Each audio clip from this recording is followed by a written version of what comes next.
everybody. Larry McReynolds here with another edition of the McReynolds Rundown. I want to really thank everybody for embracing what we're doing. I hope you've been enjoying it as much as I have, and just keep those questions coming. So our first topic this week, last week we went street course racing on iRacing on the downtown streets of Chicago.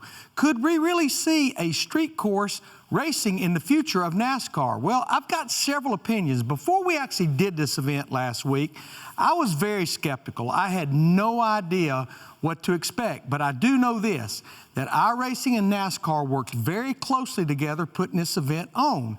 iRacing went up there and they scanned the streets of Chicago. They had been working for well over a year on this whole project, plus we did it with the next-gen car, which we know we're going to be racing in 2022.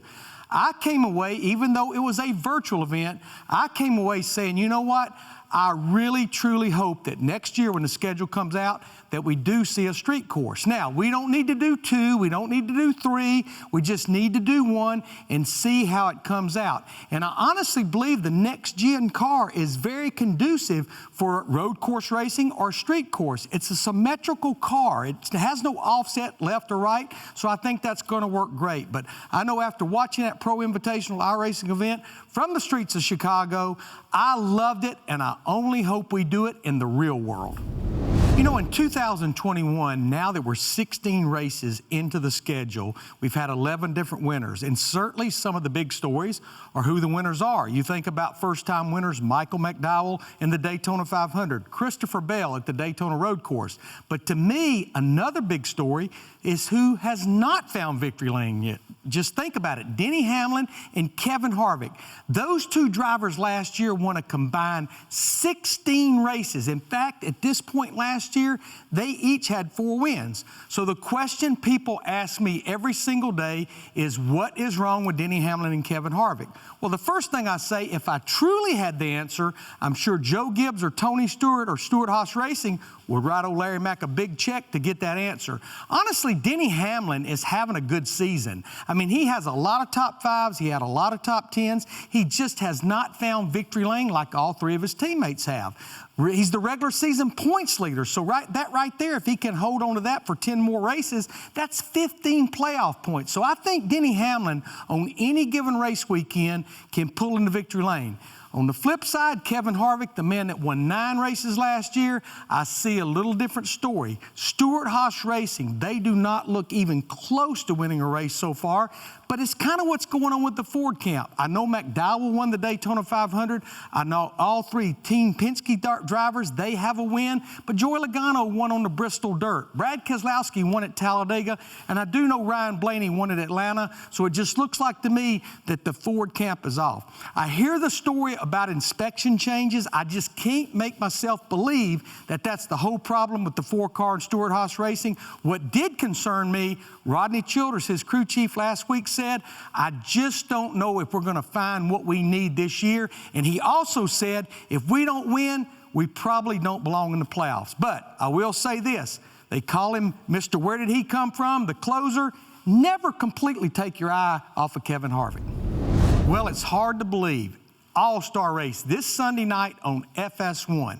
Now remember, we've been running the AllStar Race since 1985, and other than year 2 up through 2019, it always at Charlotte Motor Speedway.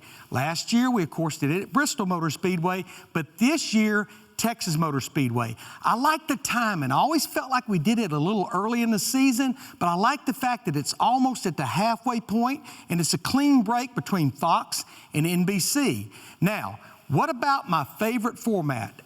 What would be my preferred format? And when I look at this format, honestly, I just don't know if I see any holes in it. Now, I know we're dealing with the smartest minds in racing, and they sometimes can figure things out because we've tried straight-up racing, we've tried 3 rounds, we've tried 4 rounds, we've tried invert, we've tried average finish. You can't name one that we've not tried.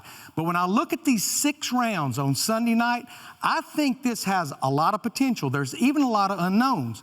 What I'm going to encourage you, the fan, to do, don't get caught up in how we're going to reset each round. Just sit back, relax, and enjoy 100 green flag laps of racing in the AllStar Race. And Mike Joy, my co-worker, nobody does it better. He will explain to you each round how the next round will start.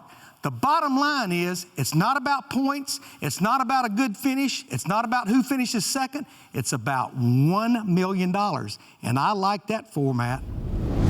Well, this is my favorite part of the McReynolds Rundown. It's taking a fan question and giving you my opinion or answer. So today's question comes from Sarah Lanning in Rochester, Minnesota. We see the negative of COVID in our lives. Is there a positive that COVID situations brought to NASCAR? Sarah, great question. I do see two things that was a positive. I mean, I know it's tough finding any positive out of this pandemic, but I do see two positive things. The next-gen car was scheduled to debut this year at the Daytona 500 in 2021. I just don't know if we were where we needed to be with that car, and because everything got put on hold, they moved the debut of the next-gen car to Daytona of 2022. I think it needed an additional year of development, so that was one good thing. The other thing, Sarah, we got to try things that we'd only talked about. We stood around the water cooler and say, maybe we should try this, maybe we should try that. We just never executed it. The pandemic forced us to do that. And what I think we have learned is we don't have to be at racetracks for 3, 4, 5 days to have a good race. Honestly, what I see, the less practice that we have, I think sometimes the better racing. Now, I do think when we come back in 2022, there's a good balance. I like maybe rolling in there with the Cup cars on Saturday afternoon, maybe an hour practice session, maybe qualify later that afternoon, or even Sunday morning, and then racing on Sunday. We don't need to be at these racetracks all those days, especially, Sarah, when you're running a 36 race schedule. All right, gang, to ask me a question, be sure to tag hashtag McReynolds Rundown and tag at NASCAR on Fox on Twitter. Keep those questions coming. I love every one of them, and I'll try to answer as many as I can. Well, this is another edition of McReynolds Rundown. We'll see you next week. Until then, happy AllStar Racing this week from Texas Motor Speedway. For more great NASCAR on Fox content, subscribe to our channel. It's somewhere right around here.